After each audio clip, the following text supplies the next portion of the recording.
deux choses, vendre et ne pas produire. Voilà, c'est les deux trucs que nous, on a tout de suite dit. En tout cas, ne pas produire des choses qu'on ne devrait pas produire. Donc c'est-à-dire des choses qu'un junior ou un apprenti ou un stagiaire pouvait produire. Sauf qu'on n'avait pas de junior, pas d'apprenti, pas de stagiaire. Donc c'est là où tu te dis, comment on fait. Et là, on a eu la chance de rencontrer des gens qui nous ont fait confiance et à qui on a pu sous-traiter. Donc c'est un cabinet d'expertise comptable. Et on leur a sous-traité notre prod et nous, on a développé. Et donc ça a été la meilleure décision qu'on ait prise. Forcément, il y a eu un coût. Il y a le coût de la sous-traitance. Donc à court terme, tu as moins de marge que si tu produisais toi-même comme une petite souris qui court dans le... Mais ça a été la meilleure décision qu'on a prise puisque du coup, la courbe a été ascendante très rapidement. Et l'autre point, c'est dès que je bougeais, c'était pour vendre. Quand j'allais chez le coiffeur, je lui vendais une mission de tenue. Quand j'allais chez l'épicier, je lui vendais une mission de tenue. Donc c'était insupportable pour ma famille.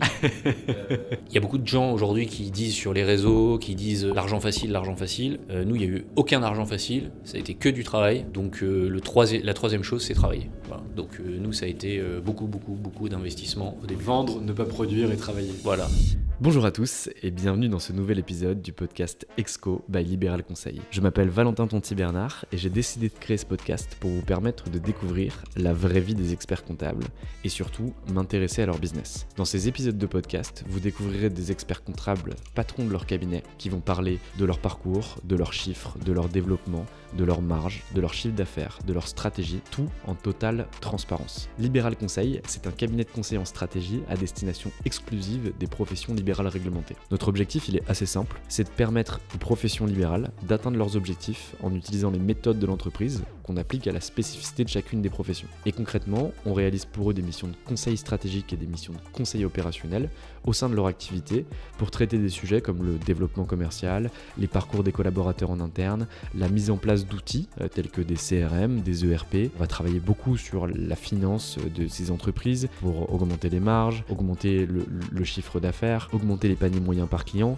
On va mettre en place des process. Bref, on intervient vraiment aux profondeurs au sein de l'activité pour faire en sorte que nos clients réussissent mieux. Si ce podcast vous plaît, n'hésitez surtout pas à le partager sur LinkedIn, à vos confrères, à vos consoeurs, à vos amis, à lui mettre 5 étoiles sur Apple Podcast et surtout à écouter le prochain. Bonne écoute. Eh bien écoute, bonjour Grégoire Proust, je suis ravi de te recevoir parce qu'en plus ça a été difficile. On avait programmé une fois un échange, on avait programmé 2 fois un échange et comme quoi le jamais 203 fonctionne pas toujours. Tu as été extrêmement sympathique, tu m'as invité à venir déjeuner en me disant bon écoute, j'étais trop occupé mais je prends du temps pour toi et je suis trop content qu'on puisse se retrouver ici parce que j'aime bien la vision que tu peux avoir du métier et notamment ta vision de chef d'entreprise et je suis heureux qu'on puisse en parler aujourd'hui. Salut Grégoire.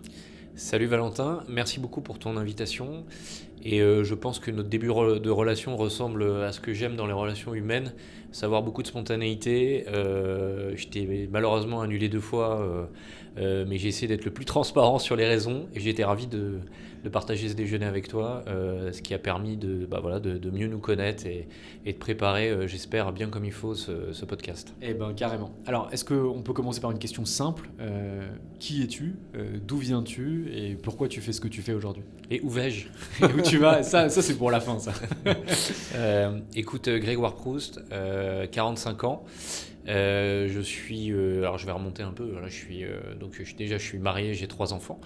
C'est important parce que j'aimerais bien qu'on parle aussi un peu de l'équilibre entre la vie d'entrepreneur et la vie de papa et de mari. Qui est dur à trouver. Est dur à trouver, mais c'est un élément très important et très structurant.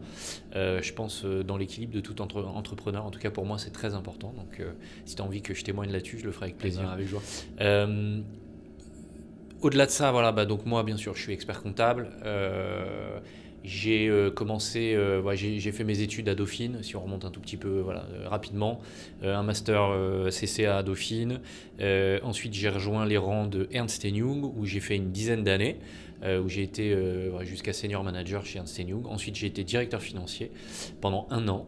Ça m'a pas beaucoup plu. Et Tu étais où ? J'étais chez Saxo Bank, voilà. Okay. Donc j'étais directeur financier zone Europe de l'Ouest, donc je couvrais 3-4 pays c'est une expérience que je voulais faire. L'expérience de directeur financier m'a pas forcément plu, le contexte était aussi compliqué, mais voilà, donc j'avais avant ça envie d'entreprendre, donc on avait essayé avec un de mes associés actuels, Maxime, et fondateur avec moi d'Impulsa, on avait essayé chez chez EY, donc chez Ernst & Young, de créer, de partir en rachetant une clientèle. On n'avait pas réussi. Du coup, j'avais dit, écoute, je pars faire de la direction financière, ça nous servira pour la suite. Et 1 an plus tard, j'ai appelé Maxime, j'ai dit, écoute, voilà, je veux qu'on lance la boîte. Donc ça, c'était en 2013. Et on a lancé la boîte. Maxime m'a rejoint 1 ou 2 mois après qu'on l'ait créé, le temps de traiter les affaires courantes dans son job. Et puis l'aventure est partie. Et puis depuis, ça n'arrête pas. Donc ça fait une 12aine d'années à peu près. Donc vous lancez Impulsa en 2013 et vous êtes, entre guillemets, avec votre caleçon et votre couteau, pour pas prendre une expression consacrée un peu trop vulgaire. Exactement. Sans clientèle, sans rien. Exactement. On part de zéro. Et c'est quoi le projet ? Le projet, alors ça va paraître prétentieux, et pourtant on n'est pas du tout prétentieux. Le projet, c'était de faire 10 millions et d'avoir 100 collaborateurs. Voilà. Le projet, quand on a créé de zéro, on s'est dit... c'est fini. Voilà. Oui, mais tu sais que quand on atteint un objectif, surtout quand on est entrepreneur ambitieux, on aime bien s'en fixer d'autres. Donc je te parlerai des nouveaux objectifs. Mais l'objectif, c'était ça. Alors, je pense aussi plus pour balancer des chiffres ronds et des chiffres un peu ambitieux, tu vois. Et on s'est dit, voilà, c'est ça notre cible. Ça nous a beaucoup servi d'avoir une cible à atteindre, un objectif qu'on a partagé tous les deux en partant de là où on est parti, à savoir de pas grand-chose. Et puis, voilà, on a construit les choses à partir de cet objectif-là, sans jamais le lâcher. Et ça fait 2 ans qu'on a atteint l'objectif. Depuis, on s'est fixé d'autres objectifs. Donc en 10 ans, 10 millions, moi je suis complètement aligné avec toi. Je le fais aussi beaucoup pour notre groupe. Notre objectif, c'est aussi des chiffres ronds, aussi pour se donner du baume au cœur. C'est 30 millions d'ici 2030. Et du coup, faire en sorte de pouvoir tenir cette croissance et d'avancer. Pour moi, ça fixe un cap à chacun. Et à partir du moment où les patrons, Maxime et toi, vous croyez à ce cap-là, vous embarquez les équipes derrière, tout devient possible. Tout à fait. Est-ce que tu peux nous expliquer de façon concrète comment ça s'est passé les premiers jours, les premières semaines, les premiers mois au sein du cabinet nouvellement Impulsa, pour faire en sorte que justement ça puisse partir de façon progressive? C'est quoi les grandes étapes? Il y a eu 2 choses. Vendre et ne pas produire. Voilà, c'est les 2 trucs que nous, on a tout de suite dit. En tout cas, ne pas produire des choses qu'on ne devrait pas produire. Donc, c'est-à-dire des choses qu'un junior ou un apprenti ou un stagiaire pouvait produire. Sauf qu'on n'avait pas de junior, pas d'apprenti, pas de stagiaire. Donc, c'est là où tu te dis, comment on fait? Et là, on a eu la chance de rencontrer des gens qui nous ont fait confiance et à qui on a pu sous-traiter. Donc, c'est un cabinet d'expertise comptable qui s'appelait à l'époque SR Conseil et qui est devenu Anderlane récemment. Et on leur a sous-traité notre prod et nous, on a développé. Voilà. Et donc, ça a été la meilleure décision qu'on ait prise. Forcément, il y a eu un coût. Il y a le coût de la sous-traitance. Donc, à court terme, tu as moins de marge que si tu produisais toi-même comme une petite souris qui court qui court. Mais ça a été la meilleure décision qu'on a prise puisque du coup, comme tu dis, la courbe a été ascendante très rapidement. Et donc, et l'autre point, c'est dès que je bougeais, c'était pour vendre. Quand j'allais chez le coiffeur, je lui vendais une mission de tenue. Quand j'allais chez l'épicier, je lui vendais une mission de tenue. Quand j'allais, donc c'était insupportable pour ma famille. Et après, il y a beaucoup de gens aujourd'hui qui disent sur les réseaux, qui disent l'argent facile, l'argent facile. Nous, il n'y a eu aucun argent facile. Ça a été que du travail. La troisième chose, c'est travailler. Voilà. Donc nous, ça a été beaucoup d'investissement au début. Vendre, ne pas produire et travailler. Voilà. J'achète à 300%, d'autant que ce que tu décris... Déléguer peut-être plus que ne pas produire. Voilà. Savoir déléguer ou pas produire des choses où tu n'apportes finalement pas la valeur ajoutée que tu peux apporter par ailleurs. Mais dans toutes les stratégies de croissance, tu as une diminution de ta marge brute pour faire en sorte que ton chiffre d'affaires puisse grandir de façon extrêmement importante. Donc moi, j'achète à 300%. Quand tu as des experts comptables qui sont seuls fondateurs de leur entreprise, s'ils commencent à descendre sur des missions de saisie ou de tenue de la comptabilité, tu perds toute la valeur et tu tues tout simplement la courbe de croissance qui est en train de se créer. Ouais. Et donc j'achète à 300%. Ouais, alors... je pense qu'on avait la bonne stratégie par rapport à l'objectif. Ouais. Si ton objectif, c'est peut-être avoir moins d'ambition et avoir une structure plus petite, mais à côté de ça, tu as une activité associative, tu bosses que 3 jours sur 5 par semaine, ou chacun organise sa vie comme il veut. Donc moi, je ne dis pas qu'il faut faire ce qu'on a fait. Je dis, par rapport à l'objectif qu'on s'est fixé, je pense qu'on a bien fait. Voilà. Et après, chacun son objectif et ses moyens d'y arriver. Totalement aligné. Et c'est quoi du coup les grandes étapes d'Impulsa? Donc dans un premier temps, vous vendez, vous déléguez et vous travaillez. Ça, je pense que ça existe toujours aujourd'hui. Mais du coup, ça a été quoi les grandes étapes un peu sur ces 10 dernières années du cabinet Impulsa? Alors, les grandes étapes, ça a été... donc on a beaucoup développé au début. On a acheté très vite. Donc on a fait de la croissance externe très très vite. Donc nous, on est...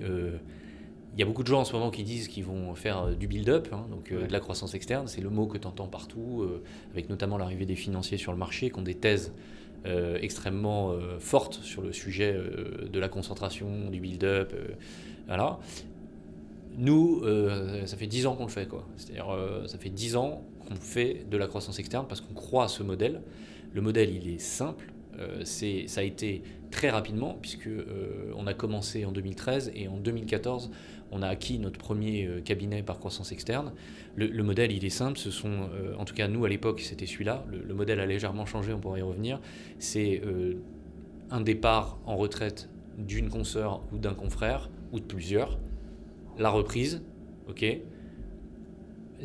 Ta méthode que tu viens appliquer, ton management, ta méthode que tu viens appliquer, voilà, à une société existante que tu reprends. Donc là encore, ça prend du temps. C'est savoir manager des nouvelles personnes, savoir s'insérer dans une relation historique, intuitu personné et remplacer les cédants. Donc voilà, donc ça a été une stratégie de croissance externe dès le début, donc 2014. Donc, on commence début 2013, 2014, première acquisition. Voilà. 2015, deuxième, 2018, troisième, et ainsi de suite. On a fait la dernière en septembre 2024. Donc ça, c'est des grandes étapes, très clairement, de notre parcours. Et aujourd'hui, notre groupe, c'est à peu près 15 millions de chiffre d'affaires. Il y a la moitié qui a été faite par croissance externe et l'autre moitié qui a été faite par croissance organique. Ce qui est déjà énorme. Et les cibles que vous avez achetées, donc les 4 opérations que vous avez faites sur ces 10 dernières années, si je compte bien, c'est quoi les cibles? C'est toujours des dirigeants qui partent à la retraite? C'est quelle taille de portefeuille? C'est quelle typologie de collaborateurs? Est-ce que tu as des mantras ou des patterns importants que tu vas regarder là-dessus? Tout à fait. Bon, le premier truc, c'est déjà ta zone géographique. Donc c'est où est-ce que tu as envie d'aller. Donc nous, on a pris la décision il y a 11 ans d'être focus sur la région Île-de-France. 1, parce qu'il y a de quoi faire. 2, c'est notre marché historique. 3, nous on pense qu'avant de se disperser à gauche à droite, c'est bien d'avoir ce qu'on appelle des stratégies de grappe dans les stratégies de build-up, c'est-à-dire d'avoir des noyaux durs. En fait, nous on pense pas que c'est bien d'avoir un petit truc à Paris, un petit truc à Bordeaux, un petit truc à Marseille, un petit truc machin. On pense que c'est compliqué en termes de gestion, c'est compliqué en termes d'image, t'es un peu partout mais t'es fort nulle part. Donc nous on voulait d'abord avoir... aussi. Comment ? Très dur en termes de culture. Et très dur en termes de culture. Alors ça s'est simplifié avec le Covid, le remote, etc. Mais donc nous l'idée c'était d'avoir une grosse grappe en région parisienne. On pense que là on a atteint déjà une taille, on va dire, d'acteur régional, ce qu'on appelle un acteur régional. On ne se refuse pas dans le futur, maintenant qu'on a une taille entre guillemets critique, sans prétention, mais une taille suffisante, on ne se refuse pas maintenant d'aller dans d'autres villes. C'est pas un projet de demain, mais on sera ouvert. Et encore une fois, si on va dans une autre ville, ça sera la même chose. C'est-à-dire, on ne va pas aller dans une ville, puis dans une autre, moi, je crois beaucoup, je répète, le modèle de grappe, l'ancrage, et donc ça se fera comme ça. Ensuite, peut-être juste pour revenir à ta question d'avant, je suis désolé, j'ai fait une digression. Sur les grandes dates aussi, il y a eu aussi la création d'Impulsa Avocat en 2020. Donc ça, je pense que c'est une date importante. Tu es bien placé sur le sujet de la pluriprofessionnalité. Nous, c'est quelque chose, on vient d'un environnement chez EY, Ernst & Young, c'était l'ancien nom, où on a été baigné de ça. Donc, travailler avec d'autres services, travailler avec d'autres expertises, travailler un client à plusieurs expertises, le fameux 1+1 égale 3 et pas 2. Ça, nous, clairement, ça fait partie de notre ADN. Voilà. Et ça, on l'a mis en place très vite, dès 2020. Et on a aussi de nombreux partenariats sur d'autres sujets, le financement d'innovation, la gestion de patrimoine, etc. etc. Donc c'est aussi des sujets que tu connais. Donc très clairement, c'est aussi une date importante 2020 par rapport à la pluriprofessionnalité. Et puis non, voilà, je dirais, c'est les grands mouvements depuis la création. Finalement, tu vois, c'est assez simple. C'est assez simple, mais complexe à opérer et à mettre en place. Parce qu'en fait, l'exécution est toujours plus simple. Dans le rétro, plus compliqué, ce qui s'est passé, exactement. Quand on regarde dans le rétro ce qui s'est passé, ça peut être regardé comme étant simple. Au moment où c'est fait, quand vous rachetez votre cabinet en 2014 et que c'est le premier, vous devez quand même pas faire les marioles avec Maxime en vous disant on n'a quand même pas intérêt à se planter, c'est quand même une opération de croissance externe, etc. Peut-être que vous y allez d'ailleurs la fleur au fusil, mais en tout cas, non. C'est quand même toujours impressionnant quand ça se passe. Mais désolé, je te repose la question.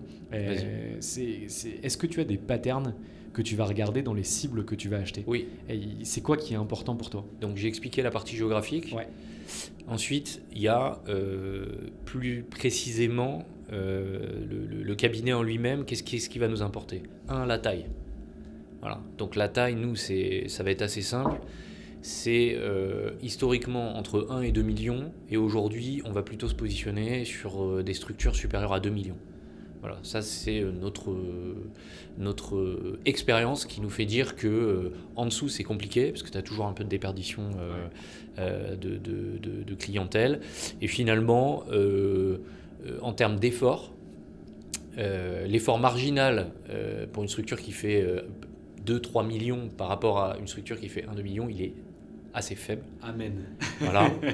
Donc du coup, ça te pousse plutôt un peu la course à la taille.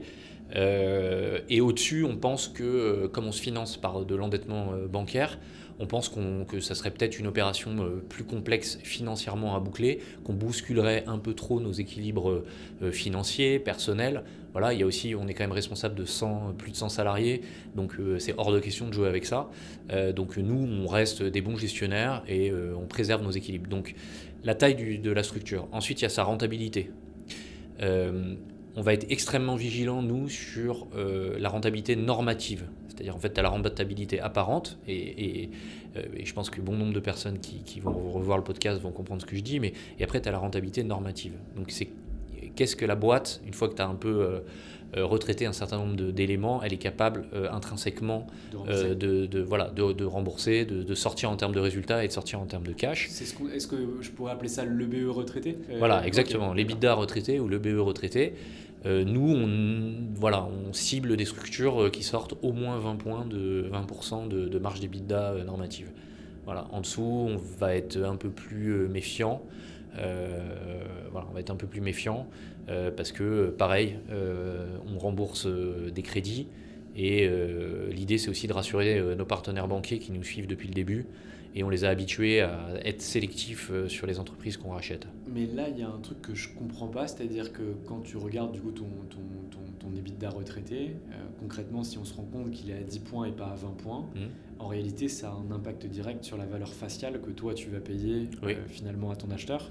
Donc que tu achètes une boîte à 10 ou à 20 points d'EBITDA, tout va dépendre du prix, c'est ce que tu viens de dire. Exactement. Si tu achètes une boîte qui fait 1 million et qui a 10 points d'EBITDA, concrètement, on va considérer que ça vaut 3 fois 100 000, donc 300 000 balles. Si c'est une boîte qui a 20 points d'EBITDA et qui fait 1 million, on va considérer qu'elle vaut peut-être 1 million. Et donc, du coup, tu as une variation du prix. Mais vous ne les prenez pas? Non. D'accord. Voilà, on ne les prend pas parce que nous, on a des standards, des KPI historiques qu'on veut tenir. Et on ne veut pas, entre guillemets, éroder notre marge d'EBITDA historique en achetant des boîtes moins performantes et qui pourraient nous faire perdre de l'énergie pour retrouver les standards que nous on veut. Et nous, cette énergie-là, on veut la mettre. Nous, ce qu'on veut, c'est récupérer des petits diamants et faire grossir les diamants. On ne veut pas récupérer un rubis et essayer de le transformer en diamant. Voilà. On pense qu'il y a plus de valeur à capter dans le premier cas que dans le deuxième. C'est vrai que dans le deuxième cas, il y a vraiment des équipes qui doivent être dédiées avec ce que j'appelle moi des operating partners qui doivent vraiment en fait réussir à transformer ce rubis en diamant. le gain potentiel est beaucoup plus intéressant par rapport à la valeur qui a été portée, mais le risque est aussi beaucoup plus fort. Et c'est pour ça que je trouve ça intéressant de le souligner, et j'aime bien ce que tu dis là, parce qu'il existe différents types d'acheteurs sur le marché de l'expertise, et qu'un cabinet n'est peut-être pas achetable par un Pulsar, mais peut être achetable par un autre cabinet, et inversement, des cabinets qui vont chercher des EBITDA qui sont mal travaillés, qui sont mal traités, avec potentiellement des produits en interne qui ne sont pas vendus à tous les clients, pour aller chercher un maximum de valeur immédiatement sur le rachat. Exactement. Et faire en sorte de passer d'un EBITDA à 10 l'année N lors du rachat, mais que l'année N+1, ils puissent aller chercher 20 points directement d'EBITDA pour un remboursement anticipé. Tout à fait. Hyper intéressant. Voilà. Et après, quand même, on est dans ce qu'on appelle des people business. J'aime pas trop ce terme, mais c'est le terme qui est usité par beaucoup de gens dans le marché en ce moment. C'est-à-dire, on vend, nous, des heures femmes et des heures hommes à nos clients. Okay, donc quand même aussi, ce qu'on va regarder dans les cibles, et j'aurais dû commencer par ça parce que c'est le plus important, c'est le potentiel de l'équipe.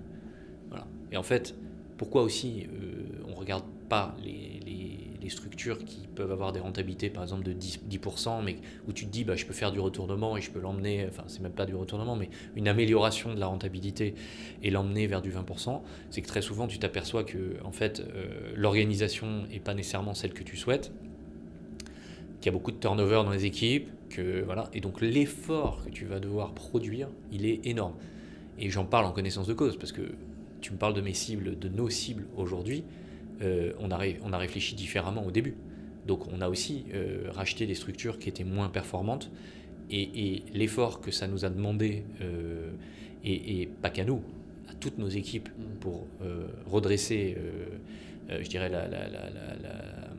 la situation, il a été énorme. Donc tu as un ROI très très faible, enfin moi je considère que faible, ça t'abîme aussi tes équipes historiques, puisque tu les impliques dans le redressement, et derrière ça crée pas, selon nous, le bon move ou la bonne tendance, tu vois. Et je rajouterais à ça que nous, ce qu'on aime bien, c'est mettre nos hommes et nos femmes dans les projets qu'on rachète. Donc, tu vois, la dernière acquisition qu'on a faite, l'acquisition, elle a servi la stratégie, mais elle a servi aussi la stratégie, je dirais, globale, financière, mais elle a aussi permis de satisfaire la stratégie RH. On a permis à quelqu'un qui avait envie d'évoluer, de devenir associé en reprenant la structure. Voilà. Et donc, quel message t'envoie un jeune ou une jeune que t'envoies dans une structure qu'il faut redresser? C'est pas nécessairement un cadeau. Après, tu pourrais me dire, il est peut-être volontaire ou elle est peut-être volontaire. Voilà. Moi, je pense que le challenge est plus compliqué. Alors que si tu envoies la personne avec ta culture dans une société dans laquelle il faut mettre notre culture et faire perdurer quelque chose qui marche déjà bien, la personne est plus confortable, selon nous. Et nous, on est tranquille. Alors après, tu payes un peu plus cher. Voilà. Donc, il faut accepter. Et par exemple, les paniers moyens par client, est-ce que tu vas les regarder en disant en fait, si le panier moyen est trop bas et que le volume est trop haut, ça m'intéresse moins? J'allais y venir, tout à fait. C'est le critère d'après. Je te laisse la parole. Non, après les RH, non, mais ta question est top. Après les RH, la chose qu'on va regarder, bien sûr, c'est la clientèle. Donc, atomicité de la clientèle, c'est-à-dire est-ce que tu es dépendant d'un, deux clients? Ça, nous, on n'y va pas. Si sur 2 millions, tu as 300 000 sur un client, soit on va demander une garantie spécifique sur le client, soit... Tu demandes une garantie d'actif? Ouais, dans le cas où, dans ce cas-là. Okay. Sinon, le marché fait que tu n'en demandes pas. Mais dans ce type de cas, tu peux être fondé à demander une garantie. Mais donc, l'atomicité de ta clientèle, c'est un critère très clair. Mais en même temps, c'est là où on est un peu Dr Jekyll et Mr Hyde. En même temps, on veut une clientèle avec un panier moyen assez élevé.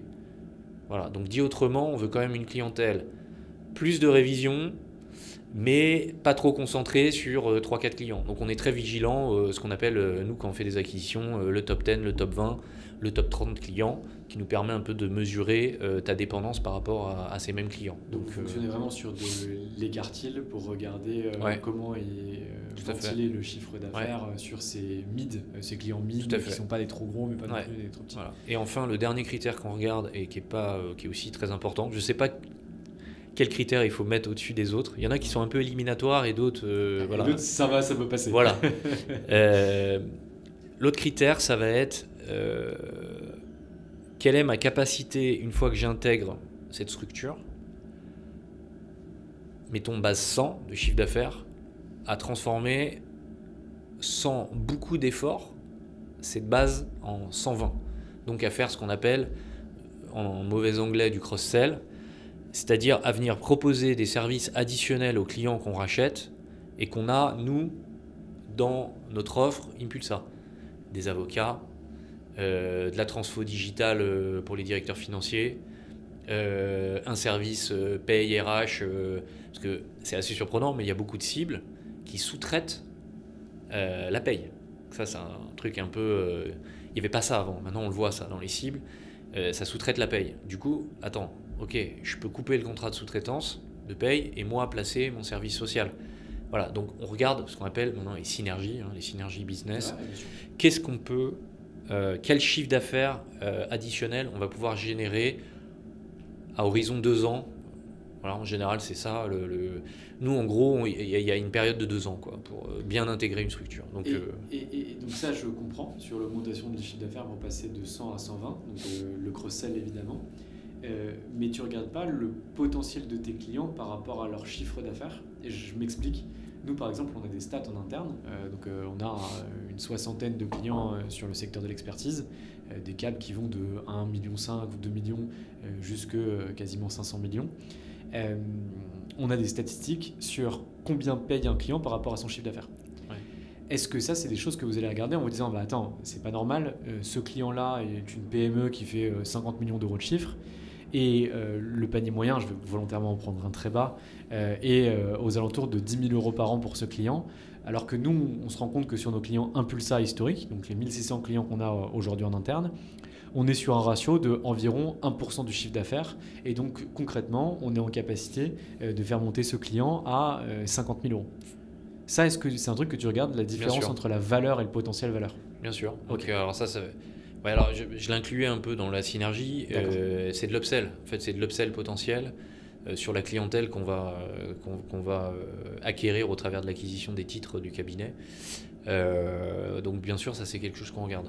Alors, pour être précis, souvent, ce qu'on fait, c'est une réunion avec les cédants, le cédant ou la cédante ou les cédants, et on redescend la clientèle de manière assez détaillée, et en fait, les gens te disent, bah là, en fait, on a du potentiel, il n'est pas exploité parce que historiquement, c'était comme ça, et que j'ai jamais trop osé parce que je suis déjà confortable et que je mesure pas mes temps et que machin.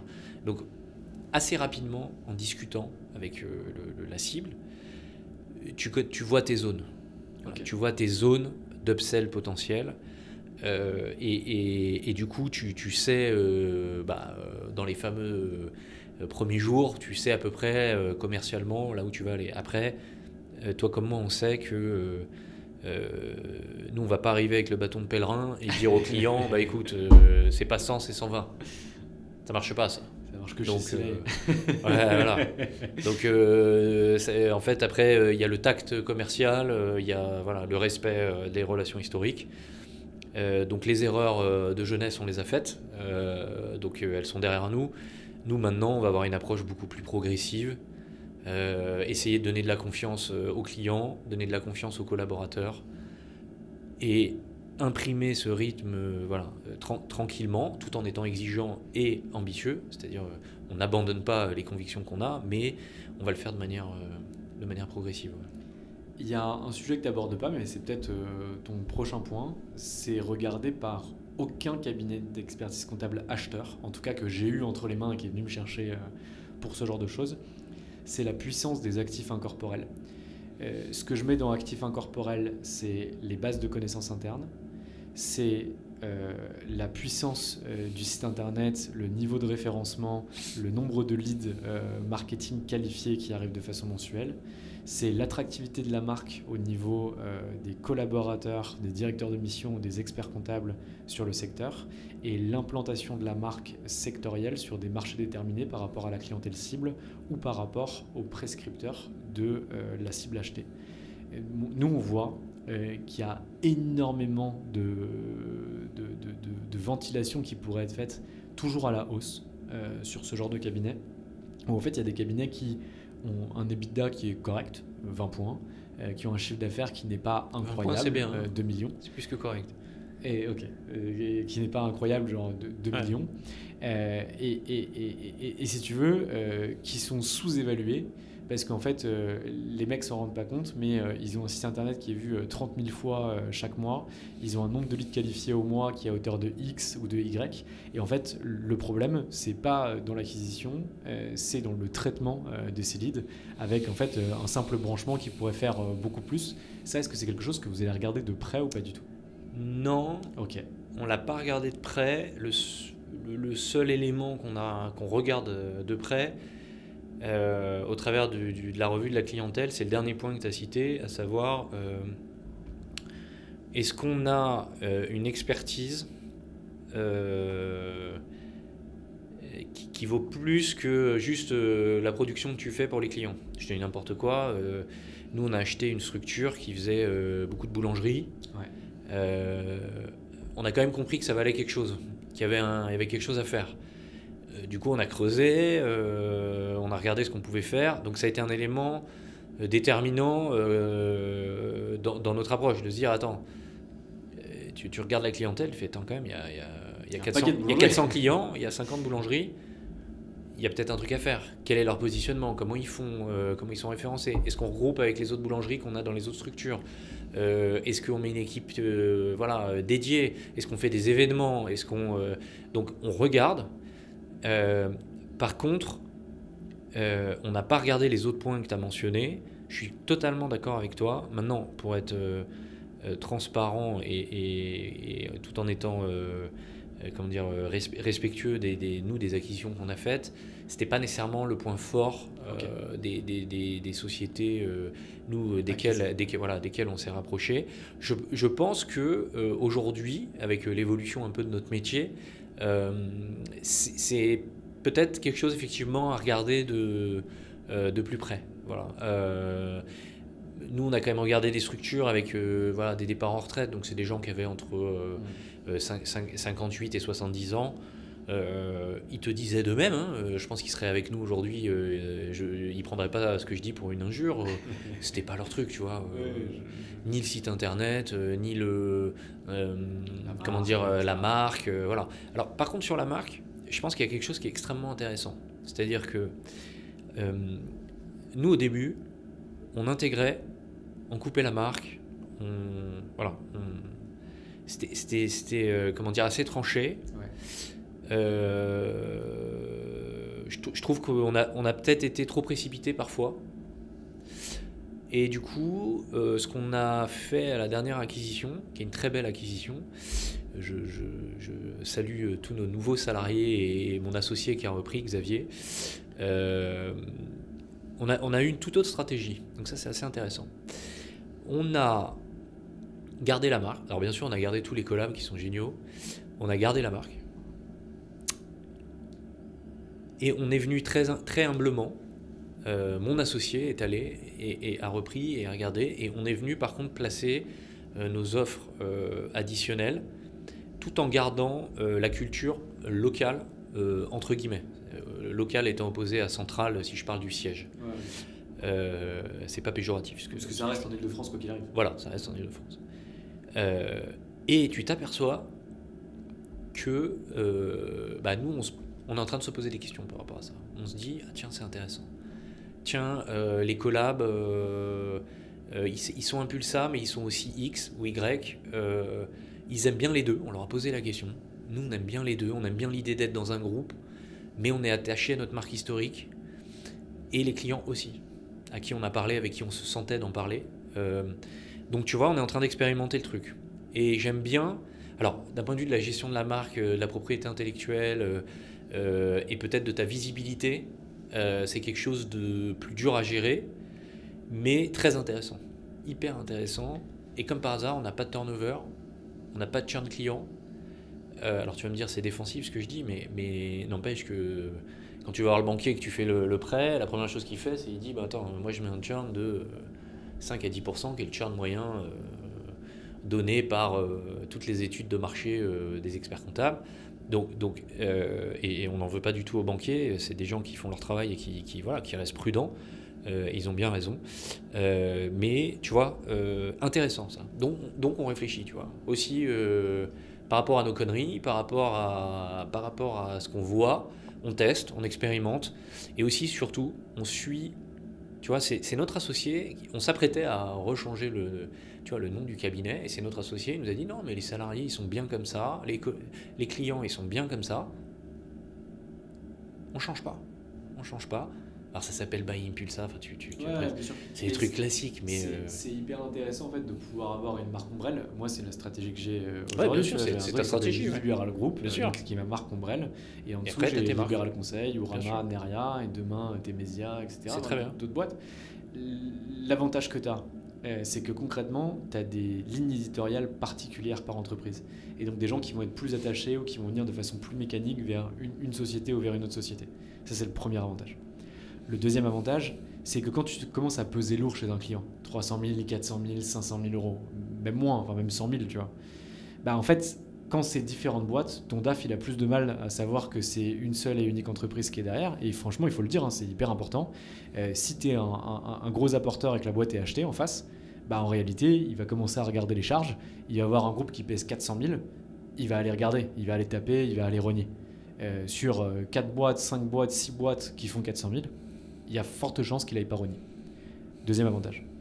Les inconvénients, c'est qu'en termes de coût marketing, tu as un coût marketing par entreprise. Voilà. Et du coup, en fait, tu dilues la puissance du marketing de la marque Impulsa.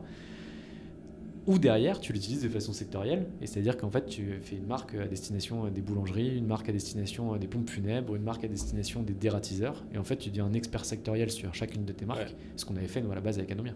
Ouais, c'est ce que tu as fait. Nous, c'est plutôt... la question de c'est pas nécessairement des verticales métiers, ou c'est pas nécessairement des verticales expertise, tu vois, ou c'est juste une marque préexistante, on est quasi sur le même marché, mais c'est une culture locale propre avec un fonctionnement propre, mais de l'aide sur un certain nombre de sujets. Tu vois, on peut les aider sur la partie IT, on peut les aider sur la partie RH, on peut les aider sur tout un tas de fonctions. Donc le support est central. Le support peut être central. Ok, mais pas obligatoire. Pas obligatoire. Ok, voilà. Très clair. Et est-ce que vous allez tuer un certain nombre d'actifs qui peuvent peser lourd dans un cabinet ? Et je le vois moi très souvent dans les comptes qu'on peut regarder. Généralement, les cabinets ne virent pas les baux, conservent tous les immeubles des cabinets qu'ils peuvent racheter. Et mine de rien, quand tu commences à tout mettre à bout, tu vois qu'il y a des économies d'échelle significatives, notamment pour un cabinet qui reste sur une région. Ouais. Est-ce que ça, c'est une réflexion que vous avez eue ? Est-ce que vous l'avez déjà fait ou est-ce que vous gardez tout l'immobilier Non, on l'a fait il y a 2 ans. Donc on avait 5 sites en Ile-de-France et on est passé à 2. Ok. Voilà. Alors, nous, on ne l'a pas fait pour des... Alors, au-delà des baux, nous, on perdait de l'argent par les frottements entre les gens, c'est-à-dire le fait qu'on n'était pas tous au même endroit. On perdait beaucoup plus d'argent que le frottement de la superposition des bails, des baux, pardon. Donc on est toujours focus, et tu as raison, sur la charge. Le truc visuel, c'est la charge. Pas 3. Mais quand tu regardais la saisie des temps, ah oui, alors trajet, nanana, appel, équipe, truc, tu mettais tout bout à bout, tes baux, tu les oublies très très vite. Donc en fait, t'as les deux en fait. T'as le facial, c'est le bail, t'as 5 baux au lieu de 1, ok.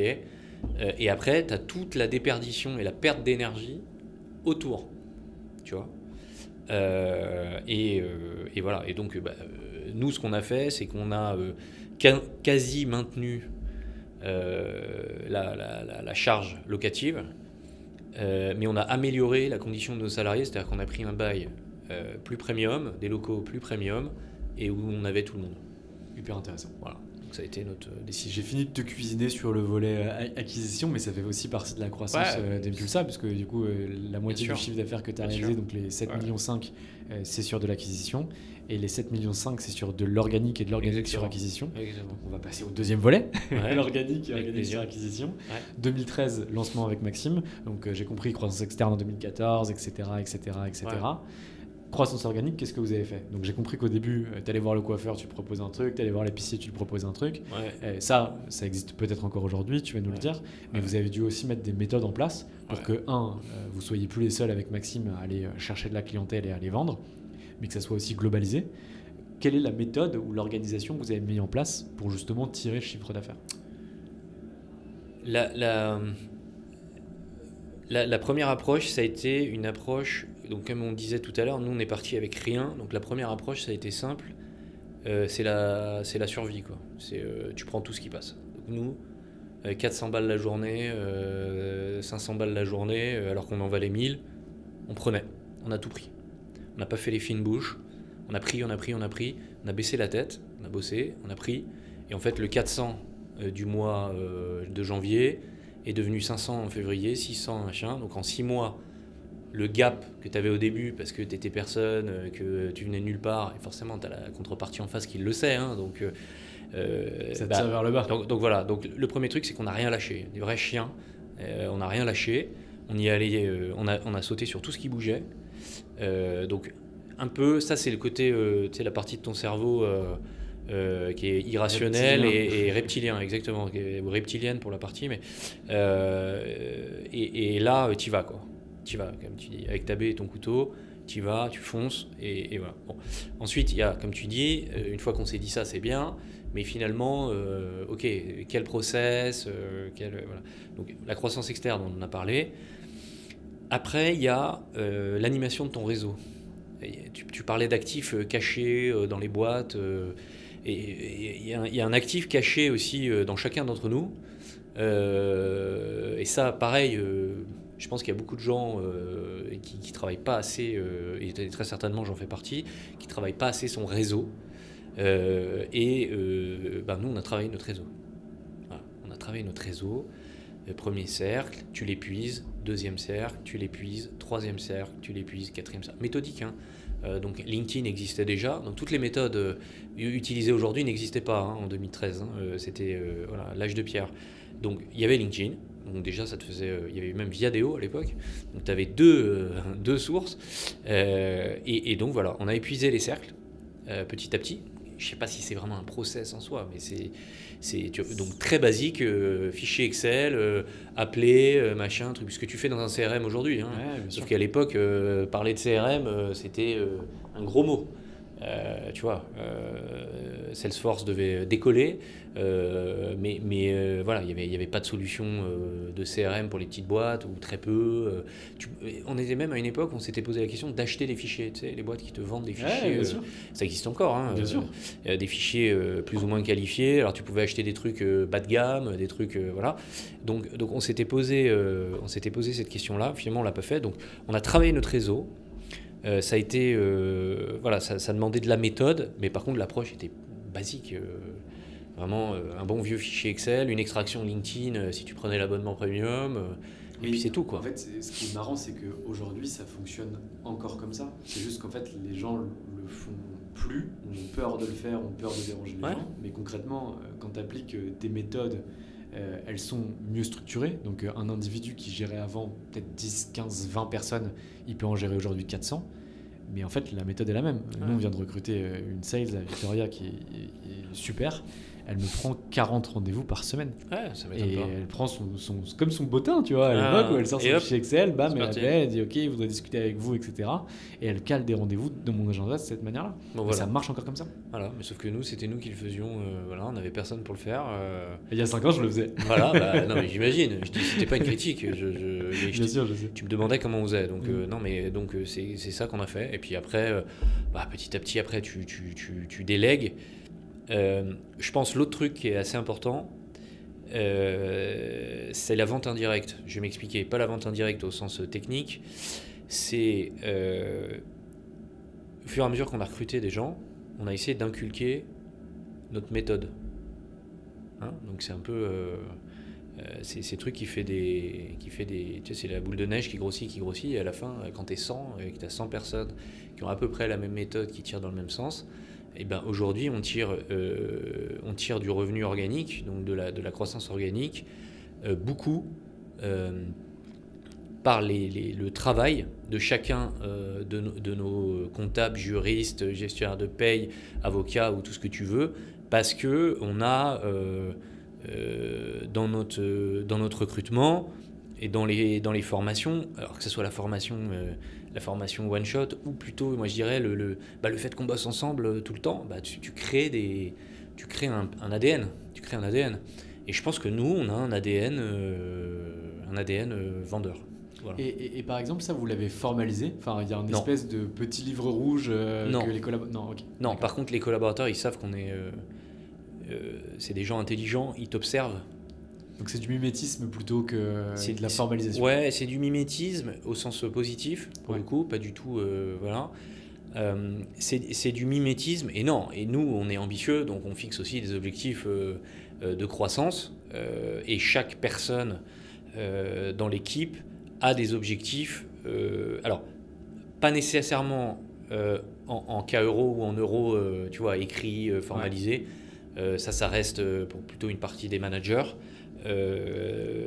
mais toujours, voilà, savoir placer l'offre du copain. On est 80% des effectifs sur le même site, donc c'est pour ça que je parlais aussi de l'importance d'être au même endroit. Voilà, on essaye toujours, alors on fait des conneries, parfois on le fait mal, parfois voilà, mais on a quand même cette culture-là. Donc je dirais dans la culture, il y a la culture du développement et voilà. Et le dernier point, et là c'est pas de la méthode, c'est juste si tu sers bien ton client, il te le rend, il t'envoie tous ses copains. C'est magique. Ça. Totalement aligné. Voilà. La recommandation organisée fonctionne toujours mieux quand c'est bien travaillé. Voilà. Et en plus quali. Si on rentre dans les chiffres un petit peu aujourd'hui du groupe Impulsa, du coup vous faites 15 millions d'euros de chiffre d'affaires, donc 7,5 millions ont été faits sur la croissance externe, 7,5 millions ont été faits sur la croissance organique, je laisse ça de côté. Aujourd'hui, comment se ventile le chiffre entre vos différentes activités, que ce soit déjà le récurrent et l'exceptionnel, si vous appelez ça comme ça en interne, et entre les activités d'expertise que je vais appeler réglementaires ou régaliennes, tenue, bilan, l'IAS, etc., le conseil, l'audit, le légal, tu peux un peu nous en dire un peu plus? Ouais, je peux en dire un peu plus. Par quoi je vais commencer? Récurrent exceptionnel. Je pense on fait aujourd'hui, c'est pas nécessairement un KPI qu'on mesure, hein, mais par contre on le mesure, enfin bref, je vais pas rentrer dans tous les détails, mais retient 80-20 à peu près, 80 de récurrent, 20 d'exceptionnel. Voilà, ça c'est pour... voilà. Ensuite, si on descend un peu la logique d'entonnoir, ensuite par business line, alors nous on appelle ça des BU, des business units, expertise comptable et paye élargie, c'est-à-dire administration du personnel, contrat de travail, etc., etc. Aujourd'hui, ça doit représenter 60-70% du chiffre d'affaires, donc c'est une grosse partie. L'audit doit représenter 5 à 10% du chiffre d'affaires. Le juridique plus avocat, pareil, 5 à 10% du chiffre d'affaires. Ensuite, on a lancé la partie transformation digitale. Donc aujourd'hui, c'est embryonnaire, hein, on fait quelques centaines de milliers d'euros de chiffre d'affaires. On a lancé ça l'année dernière, ça fait même pas un an. On pourra en reparler parce que c'est quelque chose, je martèle ça, c'est quelque chose auquel je crois beaucoup et j'en parle avec beaucoup de patrons d'expertise comptable qui sont d'accord avec moi. Je pense après il faut passer le pas, mettre de l'argent, investir dans les équipes, et après qu'est-ce qui va me manquer? Non, mais je pense que je t'ai donné à peu près les grandes lignes. Ouais, Vous faites pas du coup il n'y a pas de gestion de patrimoine, non. Pas de BU dédié Non. par exemple à la transmission d'entreprise? Vous le Non. mettez peut-être dans le légal ou Non. Dans le... Okay. Non. On fait pas, on fait ni transmission d'entreprise. On fait tout ce qui est audit d'acquisition. Okay. Donc ça va être rattaché au non récurrent si tu veux. Ouais, tout ce qui est audit d'acquisition. Mais on fait pas de transmission et on fait pas de gestion de patrimoine. Ok. Et l'EBITDA aujourd'hui de Impulsa? Confidentiel. Non, on a des. Non,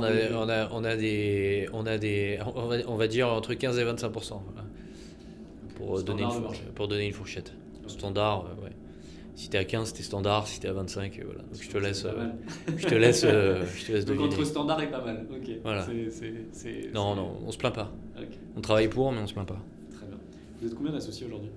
On est 4 associés. Ok. Ah non, j'ai oublié tout à l'heure, elle va m'en vouloir.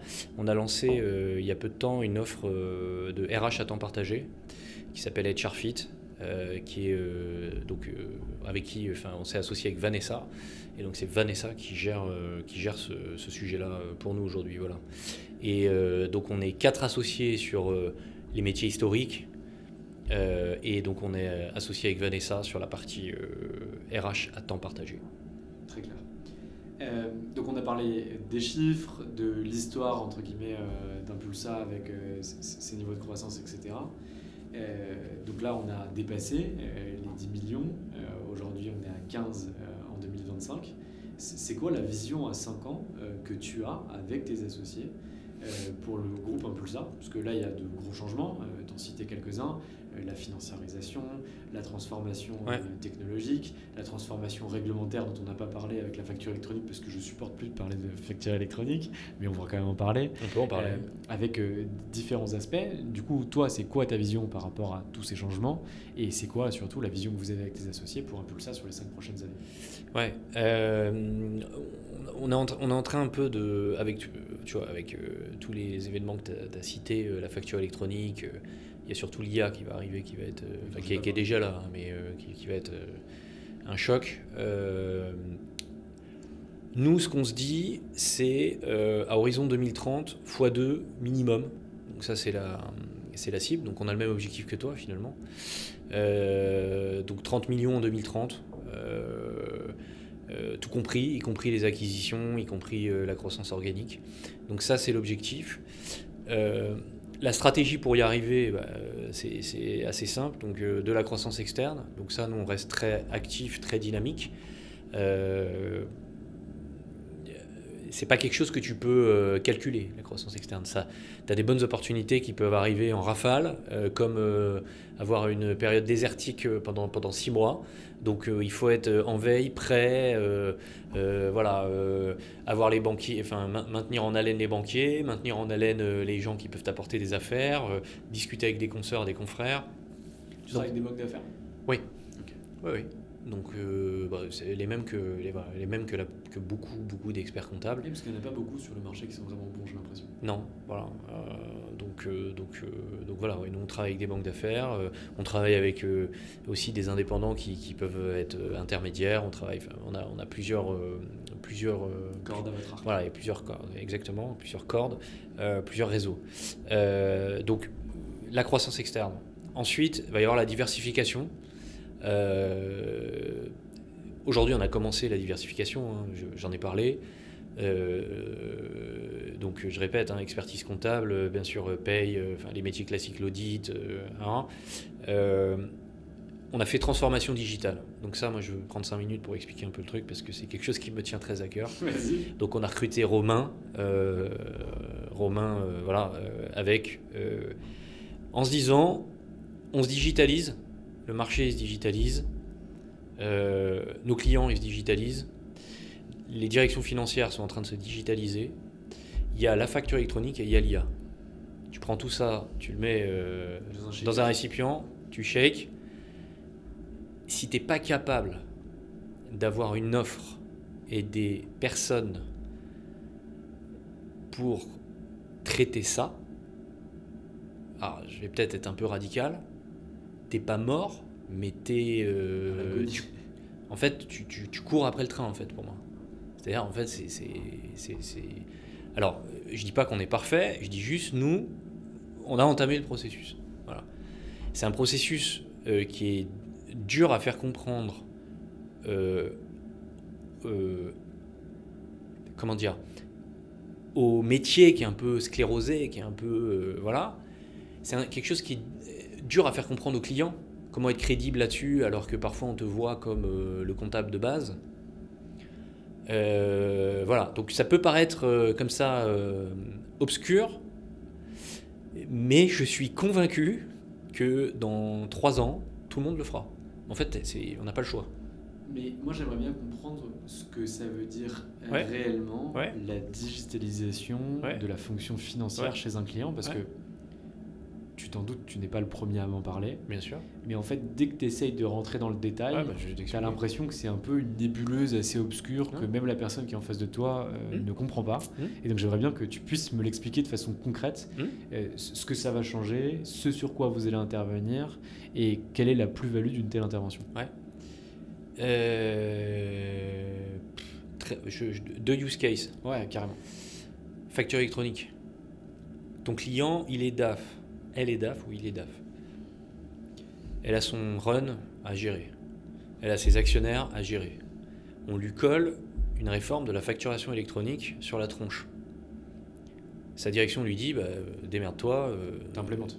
C'est facile, ça marchait en Italie, ça va marcher. Mais alors attends. Mon logiciel achat, c'est ça. Mon logiciel vente, c'est ça. Mon logiciel comptable, c'est ça. Il n'y a rien qui est intégré. On est en train de réfléchir à passer sur un ERP. Demain, je dois choisir une PDP, maintenant qu'on appelle PA. Comment ça marche en fait? Si mon logiciel comptable, je vais rentrer dans la technique, si mon logiciel comptable n'est pas ma PDP et que c'est mon logiciel achat, la PDP, comment je m'assure, puisque c'est la PDP qui va faire foi pour la TVA qui va être envoyée à l'administration fiscale, c'est quoi le check entre l'outil comptable et l'outil d'achat? Qui le fait? Comment ça marche? Demain, on va faire les tests d'import de facture électronique en février 2026. Qui s'en occupe? Qui va vérifier que c'est conforme? Qui va vérifier que ça marche? Qui va vérifier que c'est envoyé à l'administration fiscale? Qui va rassurer les gens là-dessus? Qui va appeler les fournisseurs? Qui va machin? Qui va faire ça en fait? Le DAF, il est déjà débordé. Son équipe, il n'en a pas, il est en charge depuis 3 mois. Voilà, bon, ça c'est un premier use case. Ok, je passe paraît clair ou pas? Ça me paraît hyper clair, mais la question que j'ai, vas-y. pour avoir déjà regardé les OTP qui travaillaient au sein des cabinets d'expertise comptable, c'est qui en interne a la compétence de faire ça dans les cabinets d'expertise comptable aujourd'hui? Ah non, c'est pas qui en interne, c'est qui on allait chercher pour faire ça.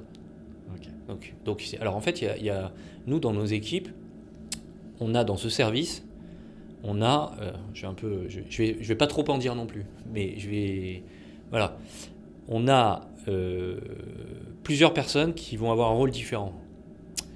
On va avoir un architecte, on va avoir un plombier, et on va avoir un architecte d'intérieur, globalement.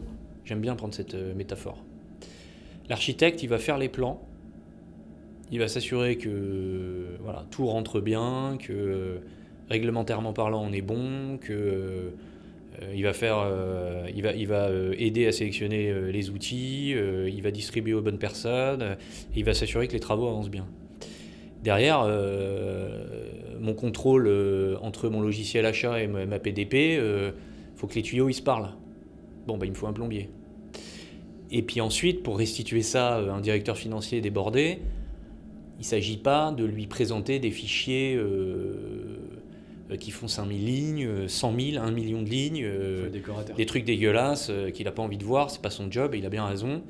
Lui, il va vouloir des reporting clean qui vont sortir dans un outil, Power BI au hasard, avec des statistiques, des machins, des trucs. Et là, l'architecte d'intérieur, il arrive et puis il va lui faire un joli dashboard il va pouvoir suivre son truc, il va pouvoir piloter, il va pouvoir machin. Et se baquer auprès de ses directions. Voilà, et effectivement, donner de manière simplifiée, avec quelques indicateurs s'il y a besoin, le suivi de son projet.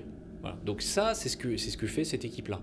Après, on a intégré une nouvelle personne qui a un profil comptable. Mais après ça, j'ai envie de te dire, c'est à toi au niveau RH de faire le job en interne et de dire à tes équipes, ok les gars, nous, ça c'est primordial dans la stratégie. Ça intéresse quelqu'un? Quelqu'un a envie de faire du digital avec les directeurs comptables et les directeurs financiers? Ok, levez la main, postulez en interne. Tous les mois, on présente les offres d'emploi à nos salariés en interne. à eux de se manifester s'ils ont envie de faire partie de l'aventure. Mais globalement, aujourd'hui, dans l'équipe, il y a un comptable historique, pour répondre à ta question, sur 4. Mais c'est hyper important parce que nous, par exemple, tu vois, ce genre de mission, en fait, on pourrait les faire en partenariat avec un expert comptable. On a des prestataires qui viennent nous voir, par exemple, des acteurs historiques. Je ne vais pas donner le nom exact de celui qui est venu, mais ça pourrait être du CGID, ACD, CH, PNL, etc., qui viennent nous voir. Nous, la problématique qu'on a, c'est que on sait faire l'architecture, on sait faire le plombier, on sait faire l'architecte d'intérieur, mais on n'a pas la compétence essentielle que doit avoir l'architecte, qui est de voir si ce qu'on met en place, ça respecte bien les normes comptables. Et ça, c'est un vrai sujet. Parce que comment est-ce que derrière, ça va être traité au sein des cabinets? Parce que là, tu as une équipe, alors je ne sais pas combien il y a de personnes à l'intérieur, 4. mais en fait, combien? 4. Donc concrètement, elle va pouvoir tenir 1, 2, 3, allez, 4 missions s'ils sont vraiment hyper efficaces en simultané. Ouais. Mais le problème que tu as, c'est qu'en fait, il y a 6100 ETI en France. Les PME qui vont être touchées par ce genre de choses, il y en a 161 000. Et concrètement, c'est pas une vague, c'est pas un tsunami, c'est un déferlement. Mais c'est un déferlement qui arrive. Tout à fait, c'est ce que je dis à l'équipe. Et donc, concrètement, est-ce que ces architectes vont être capables de piloter des sous-traitants pour faire en sorte que tu puisses piloter une galaxie en fait, d'entreprises, pas pour faire de la marge, simplement pour répondre aux besoins de la globalité des clients que vous allez pouvoir avoir. Ouais. C'est un questionnement. Okay. C'est un questionnement. Il faut recruter, quoi. Parce que tu mets le doigt sur le sujet sensible. Mais c'est 4, ça paraît énorme sur 100. Moi, je te dis en vrai, cette année avec la facture électronique, etc., je pense que si tu as un peu de moyens, t'en prends 10, même à 10, tu les remplis. Et puis, la deuxième question, c'est combien ça se price? Parce que ça, c'est aussi un vrai sujet. Pour moi, ça, c'est une mission qui est core business. Si elle ne passe pas, le business, il tombe. Donc, nécessairement, on parle même plus de temps, on parle de valeur pour le client. Bien sûr. Combien une PME ou une ETI française est capable de payer pour faire en sorte que cette passation puisse être bien opérée, parce qu'un jour de facturation ratée, quand on prend une boîte qui fait, on prend le Fef d'Alloz, en France ça fait 300 millions, un jour de facturation qui est raté, les factures qui ne remontent pas, le truc qui pète, la TVA qui sort, etc., c'est des dizaines, voire des centaines de milliers d'euros par jour qui tombent. Donc ça, c'est une mission qui se price au minimum 50 000 dans une petite PME, et sur une ETI, ça vaut 200 000 ou 300 000. Concrètement, comment est-ce que tu fais pour aller vendre ces missions-là?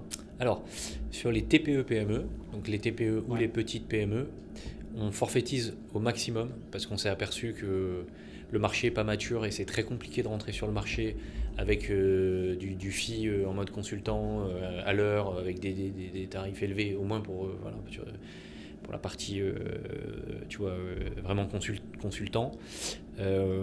Donc là, on a forfaitisé. Sur la partie PME ETI, on travaille soit quand le chemin est vraiment balisé et qu'on a déjà fait, on price une fourchette au forfait, soit quand c'est beaucoup plus freestyle et on manque de visibilité, c'est un tarif à l'heure convenu. On fait de la régie forfaitée. Voilà, exactement, étape par étape. Okay. Donc c'est, et je reviens sur le truc, ça tu as compris le premier use case. Le deuxième, changement de RP dans la boîte ou passage à un ERP, encore pire. Passage à un ERP. Première fois, le cahier des charges, c'est pas juste un directeur général qui dit je veux passer sur NetSuite, je veux passer sur Odoo ou je veux passer sur X. Ça marche pas comme ça. Ça peut partir de là, mais après une concertation de toutes les directions de la boîte. Et l'ERP va venir taper, pas toujours sur toutes les directions de la boîte, mais il va venir taper sur 3, 4, 5 directions. Ça veut dire quoi? Ça veut dire que, je reprends l'exemple du directeur ou de la directrice financière, elle a son run à gérer, elle a ses actionnaires, elle a ses reporting, elle a ses trucs. Et tu vas lui dire, bon, les intégrateurs, ils ont besoin du cahier des charges finance pour la partie compta, pour la partie P2P achat, pour la partie machin, c'est pour demain. Alors là, voilà. Donc nous, qu'est-ce qu'on fait? On intervient auprès du directeur financier, on l'accompagne dans ok, à l'achat ils ont décidé ça, à la vente ils ont décidé ça, mais est-ce qu'ils n'ont pas oublié quelque chose qui a un impact fondamental sur la gestion financière de la boîte? est-ce que ils ont bien tenu compte de telle et telle particularité? Ah, on est agréé à AMF. Est-ce qu'ils savent que telle banque, on ne peut pas faire de double validation pour les paiements supérieurs à 500 000, ça n'existe pas. Alors comment on va faire? Ah oui, c'est une particularité. Ah, et ainsi de suite. Attends, c'est une filiale de boîte américaine côté, tu as le PCAOB, tu as le machin, donc il faut rajouter la contrainte. Comment tu veux qu'un intégrateur dont c'est pas le métier, il sache tout ça? Impossible. Donc, il faut des gens. Donc, nous, le fameux architecte, il est aussi expert comptable, c'est notre chance. Il va traiter ça. Voilà, il va traiter ça. Mais donc, ton client final, ça va pas être. C'est le DAF, moi, mon client final, dans ces boîtes-là. Donc, ok, mais le moyen de pénétrer ces boîtes, c'est l'intégrateur. Parce que, quoi qu'il arrive, l'intégrateur va être celui qui va, quoi qu'il arrive, chapeauter le projet ERP. Enfin, vous n'êtes pas staffé aujourd'hui pour prendre des projets ERP sur ce type de boîte. Pas du tout. Et donc, l'intégrateur, il doit t'identifier, il doit venir te chercher. Et ton job, si je ne me trompe pas, c'est de faire le commerce. Ok, pas que, parce que nous, on a diffusé l'offre à nos clients. Ok. Et je peux te dire qu'un DAF aujourd'hui, quand tu lui dis que tu as ça, bah, il le met dans un coin de sa tête, mais dans le coin qu'il va réouvrir. Pas dans le coin... Pas dans le coin loin du bureau, sous la pile. Ouais. Et donc tu serais assez surpris des clients qui nous rappellent en disant tiens, il y a 6 mois, tu m'as dit que vous aviez ça. La facture électronique, je voudrais une équipe projet, je voudrais que vous soyez dedans. Ça fait sens, vous avez la compta, moi je trouve ça bien. Voilà. Et tu vois, mécaniquement, j'aurais dit que l'axe d'acquisition majeur aurait été l'intégrateur. Oui. Oui, tu peux. Mais attends, comme tu disais, il y a déjà tellement à faire avec les clients. Oui, c'est énorme. C'est énorme. Mais ce qui est en plus assez tautologique sur ce genre de développement, alors que je suis convaincu que tu as raison, c'est que la majorité de la clientèle qu'ont les experts comptables en général, je ne parle pas des 1600 clients que toi tu as en interne, sont des TPE ou de petites PME qui vont déjà qui ne peuvent pas se payer ce genre de choses ou en tout cas qui auront beaucoup de mal à se payer ce genre de choses pour des vraies missions et qui vont aller chercher des packages mais elles vont pas aller les chercher, donc des missions forfaitées que tu évoquais tout à l'heure. Mais là on est beaucoup trop en amont dans le cycle. En fait elles vont se réveiller un mois et demi avant et du coup ça va engorger la production de façon colossale et derrière ça va être un carnage. Nous on a 40% de clients TPE. Okay. Donc il n'y a pas de petits clients. Nous, les clients TPE, ils sont fondamentaux et ils sont hyper importants dans notre approche. Le mur provençal. Exactement. Donc, et on les oublie pas et on est là avec eux. Il faut juste, effectivement, comme ils ont des priorités différentes, ils vont plus être happés par le terrain, mais c'est normal. Bien sûr, il faut qu'ils bouffent à la fin du mois. Et ils ont des problématiques différentes. Déjà, c'est leur boîte la plupart du temps. Ce qui n'est pas nécessairement le cas quand tu parles à des ETI et des machins. Donc ça, je peux te dire, ça change le game. C'est pas pareil, quand c'est ton argent, ton entreprise, ton truc. Bon, donc eux, c'est clair. Voilà. Donc nous, ce qu'on fait, c'est on les sensibilise sur le fait que ça va arriver et on leur dit attention. Là, on arrive dans 2 années cruciales. Faites attention. Passer sur des logiciels comme Penny Lane, parce que Penny Lane, et voilà, je salue Arthur au passage. Penny Lane, ils ont été extrêmement malins, c'est justement, ils vont couvrir un peu. Penny Lane, c'est un peu le RP des TPE en fait, que tu le veuilles ou non. Ils ont solutionné tout un tas de points. Là, ils vont arriver sur le volet bancaire. Le volet bancaire. Ils ont vu le sujet de la facture électronique. Ils sont en train de prendre le marché avec Conto. Bon, voilà, ils ont tout compris. Et donc, nous, bien sûr, on utilise Penny Lane. On est partenaire historique de Penny Lane. TPE, mais je suis dirigeant de TPE, et honnêtement, j'ai aucun intérêt financier dans Penny Lane, mais fonce quoi. Enfin, je veux dire, t'as tout ce que tu veux, t'as tous tes trucs.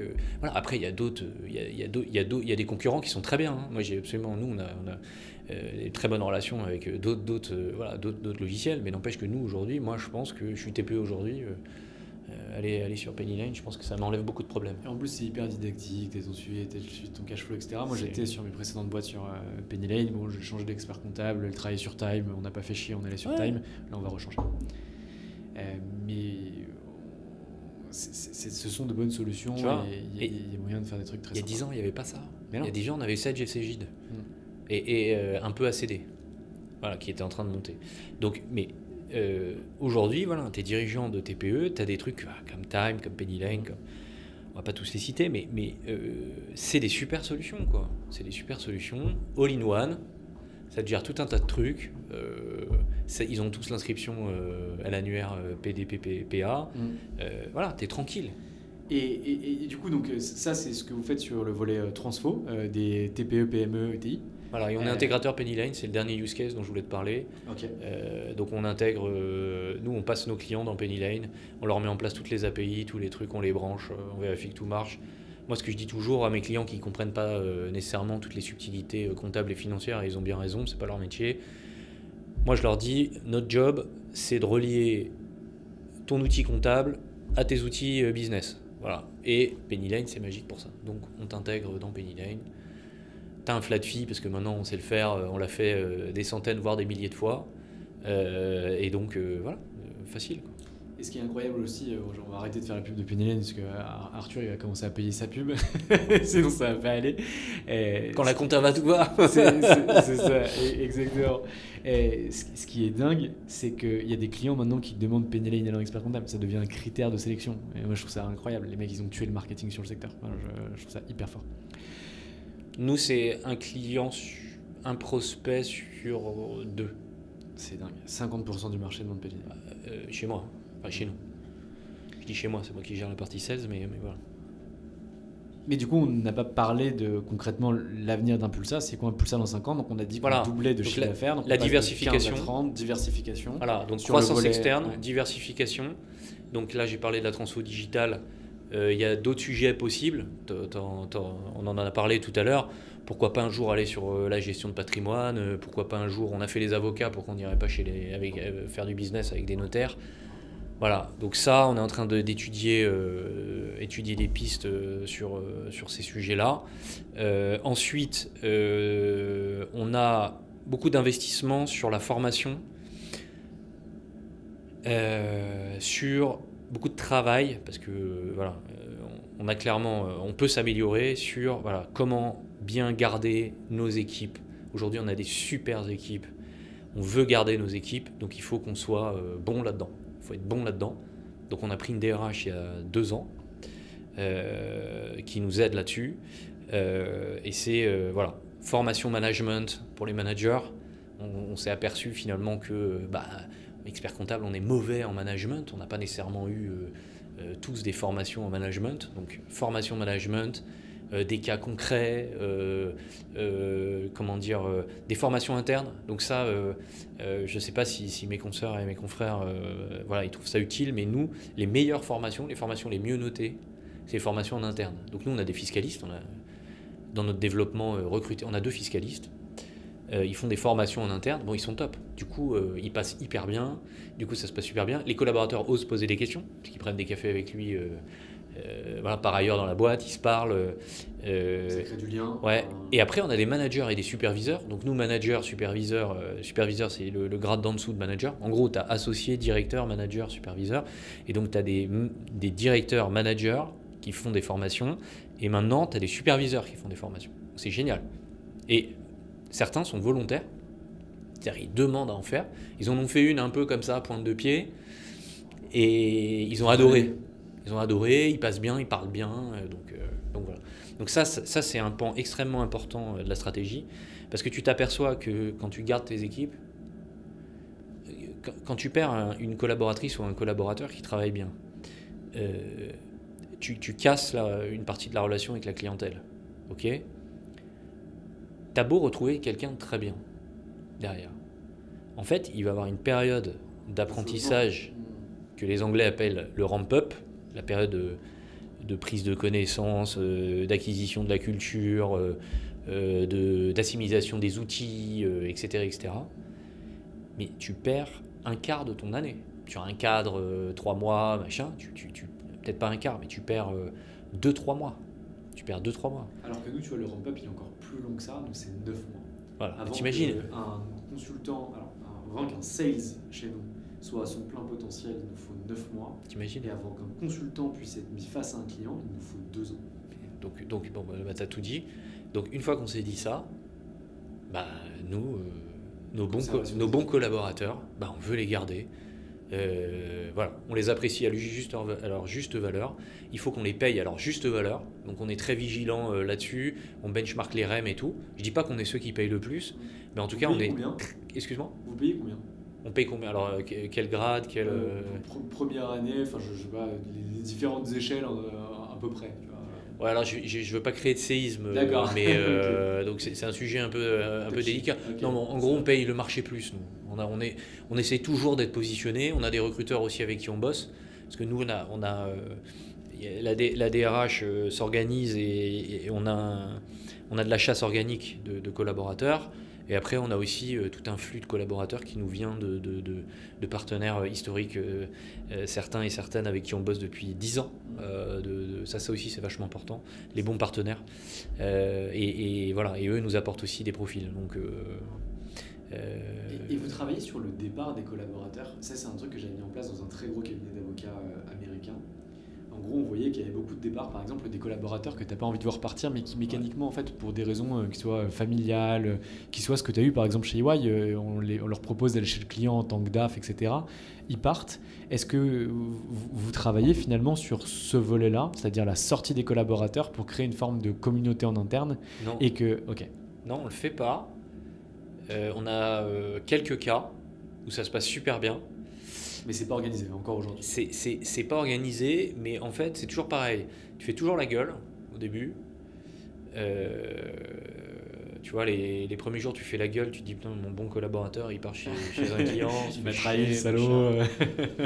Et après, il faut te poser la question. Faut se poser la question. C'est, est-ce que tu as fait comprendre à ce collaborateur-là qu'il avait une trajectoire en interne?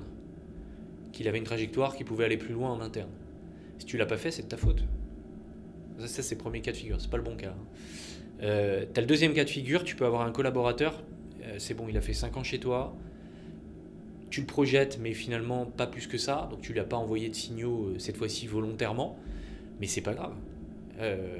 Ça veut pas dire qu'il est mauvais, ça veut pas dire que machin, ça veut dire que dans un cas précis de hiérarchie dans un cabinet d'expertise comptable, à un moment T, tu l'as pas projeté.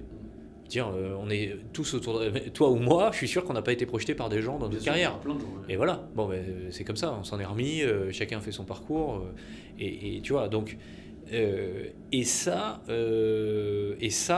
tu t'aperçois que, en fait, faut être clair avec les gens.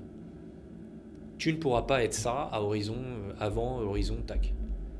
Ok, très bien, donc je vais partir, très bien. Et dans ces cas de figure-là, ça peut partir chez les clients. Nous, on a eu des cas. En fait, si tu as été clair avec les gens, personne t'en veut, en fait. Et en fait, la relation client, elle se passe super bien. Nous, on s'est rendu compte qu'en faisant ça, alors c'est peut-être différent, dans le secteur de l'expertise comptable, je n'ai pas encore creusé en toute transparence, donc c'est une idée que j'évoque.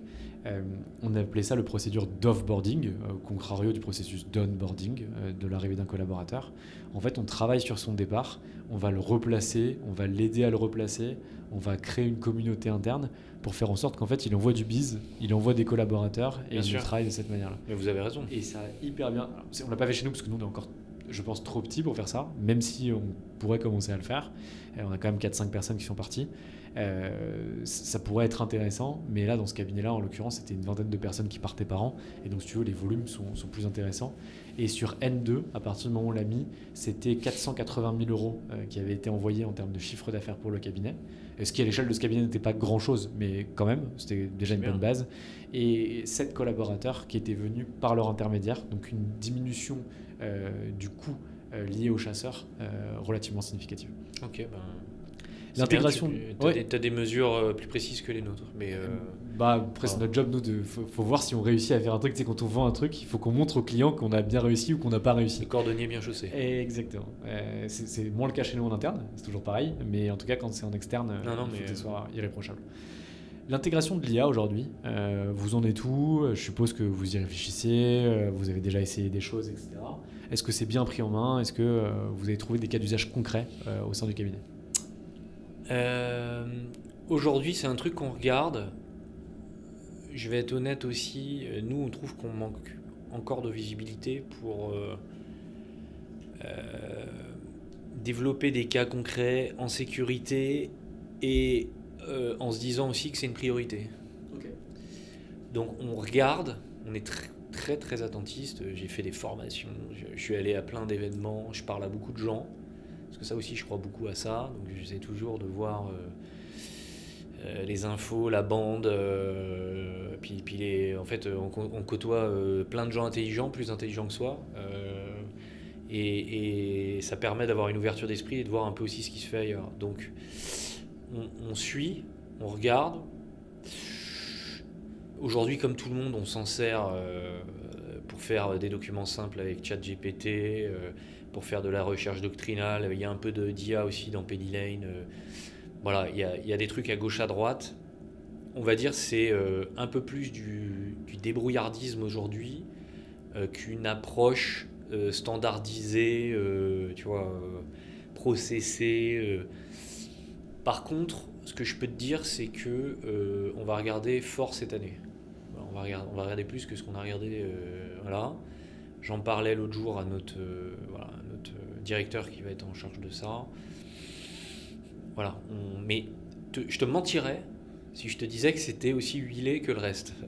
On reste un peu de toute façon, je t'aurais pas cru. attentiste. Ouais, je m'aurais pas cru, c'est vrai. Bah oui. Non, t'as des gens, j'ai des confrères et des consoeurs qui font des trucs incroyables. Hein. Ouais, je veux bien voir.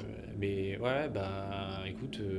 Parce que c'est pas condescendant ou quoi que ce soit, c'est que pour être aussi bien huilé que ce que vous avez fait sur ces 10 dernières années avec les évolutions d'OCR, de RP, etc., ça a avancé avec son temps. L'IA, quand même, ça arrive de façon. Enfin, ça a 2 ans ou 3 ans max. Sur de l'IA grand public entre guillemets, l'application processée au sein des activités alors qu'on a tous quand même plus ou moins la tête dans le guidon, c'est normal que ce soit pas encore mis en place. Et deuxième chose, il y a des outils qui naissent et qui meurent tous les jours, bien sûr. avec des promesses qui sont avancées, qui ne sont pas tenues par beaucoup d'acteurs, donc c'est normal que ce soit pas en place. Enfin, il y a pas de... Non, mais on sent quand même la puissance du truc, c'est incroyable.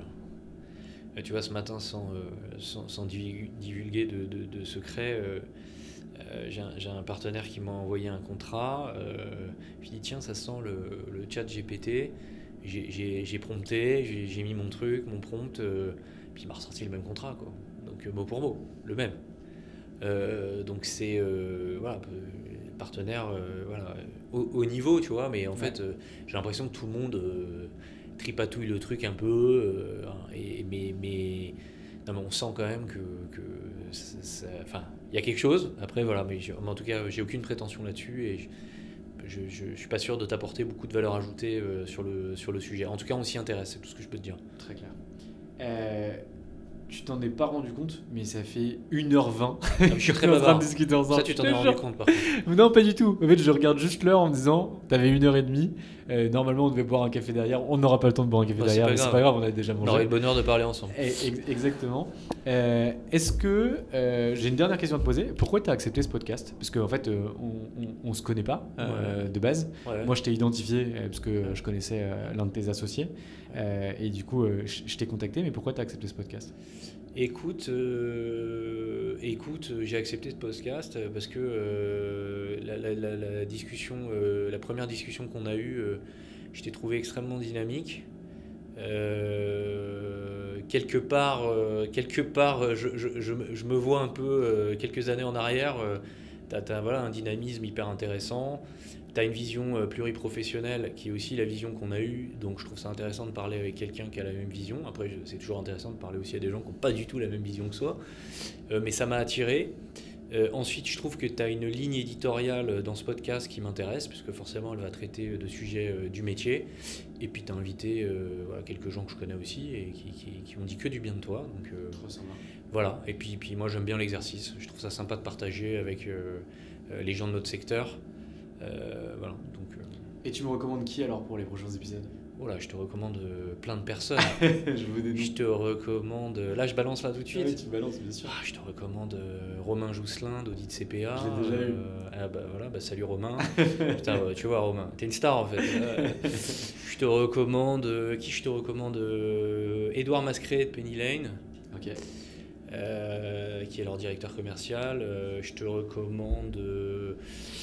Baptiste Le Bihan de Link, logiciel de paye, je te recommande. Très intéressant. Je te recommande Grégory Serrano de Picab, voilà, hyper intéressant. Logiciel de gestion de la production des cabinets d'expertise comptable qu'on utilise nous. Donc hyper intéressant. Et qu'est-ce que je peux te recommander d'autre? Mais comme patron c'est déjà pas mal. Comptable. C'est pas mal. Ah bah je te recommande Jérôme Kiffer de Ridge. Okay. Voilà. Écoute, tu me mets en relation avec lui. Voilà, donc avec plaisir. Grégoire, merci beaucoup pour l'échange. Moi j'ai passé un super moment. J'espère que je t'ai pas trop saoulé avec pas du questions. Tout. C'était un plaisir.